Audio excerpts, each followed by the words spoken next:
Try naman natin tong mirror effect. Sa first video, ganyan. Tuwad-tuwad lang. Ganyan. Then sa second video, galaw-galaw ka ng konting action. Okay? Ito tayong CapCut. New project. Na-select mo yung first video. Then, add. Dito nag-zoom ako ng video kasi medyo maliit yung pagkaka-update. Then, click nyo add overlay. Select second video, then add. Tapos, since nag-zoom ako sa first video, yun. Kailangan parehas sila naman size.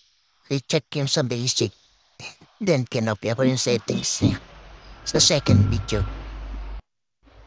After that, tap mo yung second video. And then, punta ka sa mask. Napil na lang yung mask. Then, use yung rectangle. Tapat mo siya sa mirror. Then, resize mo lang siya. Adjust mo yung size. Next, adjust natin yung length ng video. Split. Then, second video, tapat lang. Yun okay na. Import. Save. That's it.